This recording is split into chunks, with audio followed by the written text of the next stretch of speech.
পড়ছিলাম হৃদয় মাঝে হঠাৎ তুমি, কলমে সানা শেখ। পর্ব সংখ্যা ১৯। শামসুন্নাহার বেগম দমে না গিয়ে গলার স্বর চড়িয়ে বলেন, তুমি মিথ্যে কথা বলছো মায়ের দোষ চাপা দেওয়ার জন্য। আলভির আগে লাল হয়ে চোয়াল শক্ত করে নানির দিকে কয়েক কদম এগিয়ে গিয়ে বলে, আজ যদি তুমি বুড়ো মানুষ না হতে তাহলে এক আছাড়ে পেট ফাটিয়ে দিতাম তোমার। বয়স হয়েছে, গায়ের চামড়াও ঝুলে পড়েছে, কিন্তু মাথার ভিতরে এখনও শুধু শয়তানি। নামাজ কালাম তো বোধহয় কখনো পড়ো না, আল্লাহর ভয়ও নেই মনে, অথচ মুখে ধর্মের বুলি ঝাড়ো। এক পা কবরে আর এক পা জমিনি, তবুও কুৎসারটাও। মায়া কি করেছে তোমার? তোমার জমির পাকা ধানে মই দিয়েছে? ঘরের টাকা চুরি করে এনেছে? নাকি তোমার সংসার দখল করে নিতে চেয়েছে? কোনোটাই তো করেনি। তাহলে কেন সব সময় মায়ের পেছনে লেগে থাকো? ইচ্ছে তো করছে তোমাকে কাঁচা চিবিয়ে খেতে। বুড়ো মানুষ বলে আজ বেঁচে গেলে, নয়তো খবর ছিল আজ। এতক্ষণ চুপ থাকা ঐশী রহমান কাঁপা কাঁপা গলায় বললেন, মা, তোমার সমস্যা কি বলো তো? এক কথা তোমাকে কতবার বলেছি, তবুও বোঝো না। তুমি মেয়ে জামাইয়ের বাড়ি এসেছো, ঘুরবে ফিরবে, খাবে, গল্প করবে, অথচ তুমি মায়ের পিছনে লেগে সবার আনন্দটুকু বিষিয়ে দিচ্ছ। এত মানুষের সামনে তুমি নিজেই নিজের সম্মান নষ্ট করছো। এটা কি তোমার ভালো লাগছে? ভবিষ্যতে এদের সামনে মুখ দেখাবে কিভাবে? শামসুন্নাহার বেগম মাথা নিচু করে বসে রইলেন। উপরের রুমে যারা যারা ছিল, আলভির রাগে গলার স্বর শুনে সবাই নিচে নেমে এসেছে। আলভির রাগে কাঁপছে। ওর নানি যে এতটা নিচে নামতে পারে দুঃস্বপ্নেও ভাবেনি। কিভাবে পারলো ওর বউয়ের নামে এসব বলতে? মায়াকে অপছন্দ করে ঠিক আছে, তাই বলে এসব বলবে?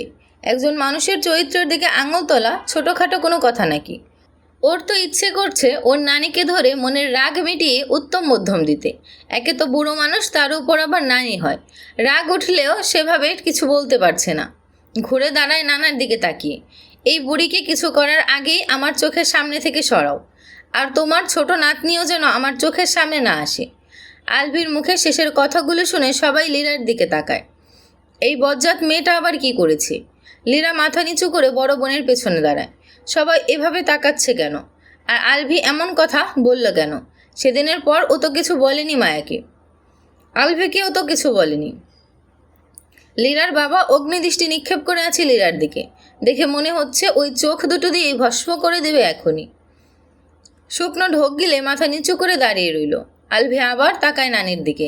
আগের মতো রাগী তেজি স্বরে বলে, নিজের নাতনিকে যদি এতই ভালোবাসো তাহলে নিজের জামাইয়ের সাথে বিয়ে দিয়ে নিজের কাছেই রেখে দাও সারা জীবন, তবুও অন্যের সংসারে আগুন লাগাতে আসবে না।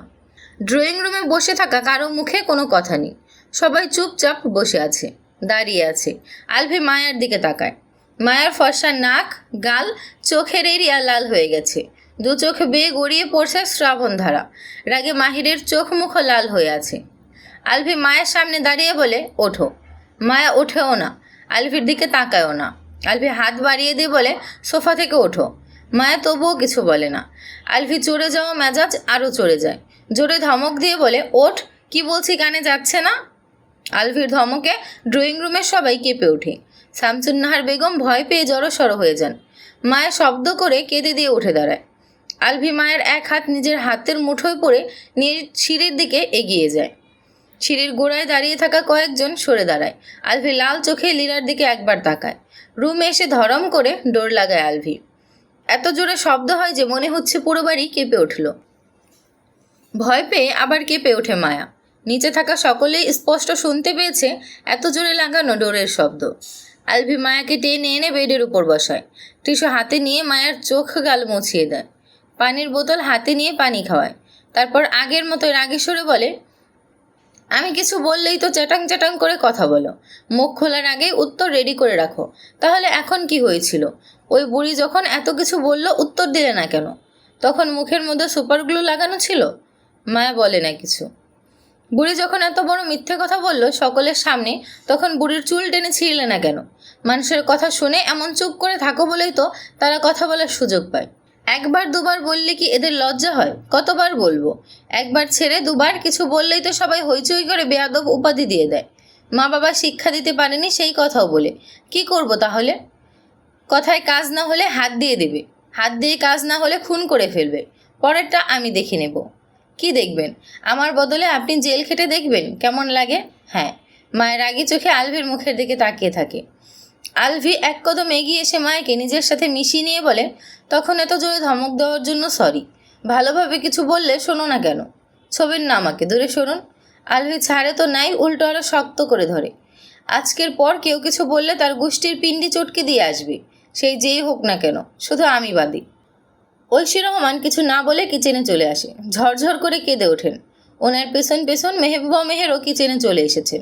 তিনি ঐশী রহমানকে সান্ত্বনা দিয়ে বলেন, তুমি কেন কাঁদছো ঐশী?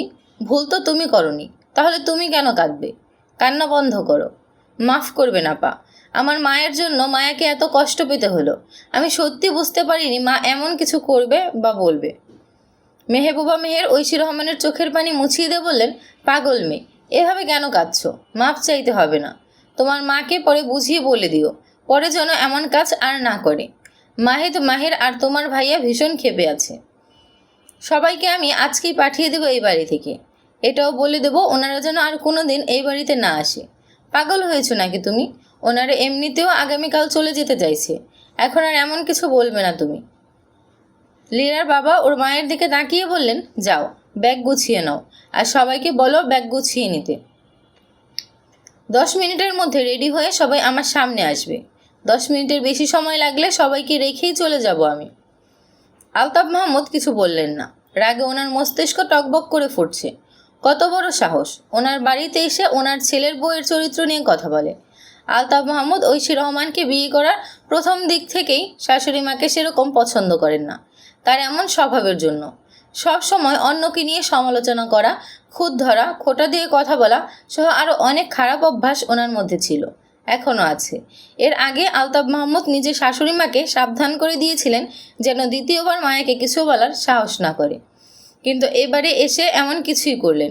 এই মহিলা জীবনেও শুধরাবে না। আহনাফ মাহমুদ গভীর স্বরে বললেন, এখন কেউ যেতে পারবেন না, আগামীকাল যাবেন সবাই। লীরার বাবা মাথা নিচু করে বলেন, মাফ করবেন বিয়াই, এরকম কথা বলবেন না, আর থাকা সম্ভব না। যদি ভাগ্য নিয়ে আসে তাহলে আবার কোনো একদিন আসবো, আজকে যেতে দিন। কোনো কথা শুনতে চাই না আমি, আপনারা আজকে যাচ্ছেন না। আলভির নানা সোফা সেরে উঠে এসে আহনাফ মাহমুদের পাশে বসেন। আহনাফ মাহমুদের 2 হাত ধরে অপরাধীর ন্যায় বলেন, মাফ করবেন বাবা, অনেক বড় অন্যায় করে ফেলেছি। আহনাফ মাহমুদ আলভির নানার হাত ধরে বলেন, এভাবে বলবেন না, আপনি আমার বাবার বয়সী। এখানে আর থাকতে পারবো না বাবা, সেই মুখ নেই আমাদের। আপনি আর থাকার জন্য বলবেন না, তাহলে অন্তত খাবার খেয়ে যান সবাই, রান্না প্রায় হয়েই এসেছে বোধহয়। আচ্ছা। আলভির নানা স্ত্রীর দিকে আগুন চোখে তাকান। একবার বাড়ি ফিরতে পারলে হয়, তারপর এই বুড়িকে গরম তেলে ভাজবেন। জীবনে আজ অবধি কারোর সামনে কখনো মাথা নিচু করতে হয়নি, কারো কাছে মাপ চাইতে হয়নি আল্লাহ তাআলা ব্যতীত। এই বুড়ির কথার জন্য পুরো বাড়ির মানুষের মাথা নিচু হয়ে গেছে। মেয়েটাকেও ছোট হতে হলো শ্বশুরবাড়ির মানুষগুলোর সামনে। কাঁদতে কাঁদতে কীভাবে চলে গেল রান্নাঘরে। বাড়ির কেউ কিছু না বললেও আলতাফ মাহমুদ কিছু না কিছু ঠিকই বলবেন ঐশী রহমানকে। মায়ের মেয়েটাও কিভাবে বাবার কাছে ধমক খেলো।